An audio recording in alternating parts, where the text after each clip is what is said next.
নমস্কার বন্ধুরা, কেমন আছো সবাই? আশা করছি সবাই খুব ভালো আছো। আর আজকে তোমাদের সঙ্গে ভিডিওটা যেটা শেয়ার করছি সেটা একটু অন্যরকম। আজকে আমার গোপাল সোনাদের বা রাধারানী সোনাদের সব স্নানের ভিডিও বা স্নান কিভাবে করাই সেইটাই কিন্তু তুলে ধরছি। আজকে কোনো রান্নার ভিডিও কিন্তু নেই এখন।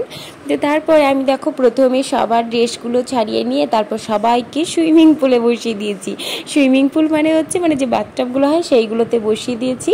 আর তারপরে দেখো আমি একটু গোলাপ জল দিয়ে দিলাম জলের ভেতরে। এখানেও যে জলটা দিয়েছি সেটাতে গোলাপ জল দিলাম। আর তারপরে কিন্তু আমি সবাইকে এখন বডি ওয়াশ দিয়ে ভালো করে কিন্তু বেশ একটু ফেনা ফেনা ফেনা ফেনা করে দেবো।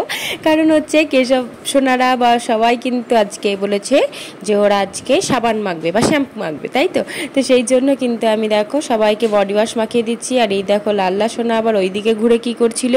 আর এখন সবাই মিলে কিন্তু এখন দেখো পুরো ফেনাই ফেনা ভর্তি করে ফেলেছে। আর এখন সবাইকে আমি একটু হাত পাগুলো ভালো করে কিন্তু কচলে দিচ্ছি। তারপরে দেখো জল নিয়ে কি সুন্দর খেলা করছিলাম আমরা। আর এইভাবে কিছুক্ষণ আমরা খেলা করছিলাম জল নিয়ে।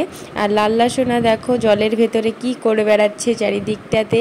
আর গিরি সোনা চুপটি করে জলে বসে আছে। আর আমি ওপর থেকে এবারে জল ছিটিয়ে ছিটিয়ে দিচ্ছি। আর তারপরে ফেনাগুলো কিন্তু ভালো করে ধুয়ে দিতে হবে। ফেনাগুলো ধুয়ে দিয়ে তারপরে কিন্তু আমি ভালো করে ওপর থেকে ভালো জল আর কি ঢেলে দিচ্ছি। দেখতেই পাচ্ছ সবার কিন্তু স্নান হয়ে গেছে। এবার কিন্তু সবাইকে ওখান থেকে তুলে নিতে হবে একে একে, তাহলেই হয়ে যাবে। গিরিশোনা কিন্তু আজ বলেছে অনেক জল ঢালবে। আর তারপরে সবার স্নানগুলো হয়ে যাওয়ার পর সবার ছোটো ছোটোগুলোর স্নান হয়ে যাওয়ার পরে আমি বসিয়েছি বড়টাকে, হচ্ছে আমাদের কেশব দাদাকে। ঠিক আছে, এই যে দেখো আমাদের কেশবলাল বসেছে। কেশবলাল তো গোটা বাথটব জুড়ে একাই স্নান করে। ঠিক আছে, কারণ কেশবলালের যেহেতু কেশবলাল আমাদের একটু বড়, যার জন্য বাথটব কিন্তু গোটা একাই লেগে যায়।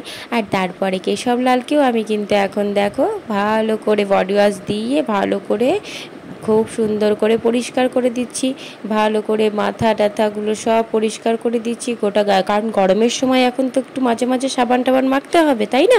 নইলে তো আবার গায়ে ঘামের গন্ধ করবে। তো সেই জন্য আমি কিন্তু দেখো ভালো করে কিন্তু সবাইকে পরিষ্কার করে দিচ্ছি। এবার দেখো কেশব সোনা কত ফেনা করেছে, দেখতে পাচ্ছ তোমরা? তো তোমরাও কেমন কেমন করে স্নান করো।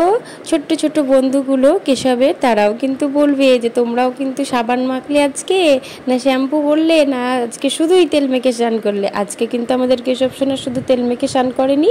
আজকে কেশব সোনা কিন্তু দেখতেই পাচ্ছ একদম মাথা থেকে পা পর্যন্ত পুরোই ফেনাই ভর্তি করে ফেলেছিল। আর তারপরে দেখো আমি এই যে দেখো কেশব সোনাকে এখন জল ঢেলে দিচ্ছি। আর কেশব সোনার স্নান হয়ে দিচ্ছে বম বম বলে। তো এই যে দেখো স্নান হয়ে গেছে কেশব সোনার। আর কেশব সোনা জল ঢালতে কেমন ভালোবাসছে সেটা তো তোমরা দেখেই বুঝতে পারছো, মুখে কেমন হাসি। কারণ হচ্ছে এই গরমের সময়তে একটু একটু জলে স্নান করলে কিন্তু মোটেও ভালো লাগে না। গরমের সময়তে বেশ জল থাকবে, অনেক অনেক জল থাকবে, একটু ঠান্ডা ঠান্ডা জল থাকবে, তাহলে কিন্তু বেশ ভালো লাগে, তাই না? তা আমি কেশব সোনাকে সেই রকমভাবে স্নান করিয়ে দিলাম। আর তারপরে ভালো করে মুছিয়ে নিয়ে এই যে তুলে নিয়ে চলে এসেছি সবাইকে। তো সবাইকে এবার ড্রেস পরিয়ে দিতে হবে। এই যে সবার ড্রেস নিয়ে আমি চলে এসেছি। আর এখানে যাদের ছোট ছোটোগুলোর বেশ কিছু ড্রেস আছে যেগুলো আমার নিজে হাতেই বানানো। আর তারপরে এই যে দেখো সবাইকে আমি সাজিয়ে নিয়ে চলে এসেছি। কেমন লাগছে আজকে আমাদের গোপাল সোনাদের সেটা কিন্তু জানাতে ভুলবে না। আর সবাই কমেন্ট বক্সে হরে কৃষ্ণ রাধে রাধে লিখতেও ভুলবে না। তো আজকে কেমন লাগছে? আর আজকে আমাদের কেশবকে দেখো মেয়েদের জামা পরিয়ে দিয়েছি। হ্যাঁ, সে ফিতে লাগা জামাগুলো হয় না, ওইগুলো পরিয়ে দিয়েছি। কেমন লাগছে সেটাও কিন্তু অবশ্যই জানাবে। আর এই যে দেখো রাধিকা সেনামণি, বাসুদেব, এই যে মাধব, আর এই যে আমাদের মাধবীর দেখছো কত বড় বড় চুল হয়ে গেছে, যার জন্য আবার ক্লিপ দিতে হয় পাশে। ঠিক আছে, তো এই যে দেখো সবার এখন ড্রেস পরা হয়ে গেছে, সিঙ্গার হয়ে গেছে।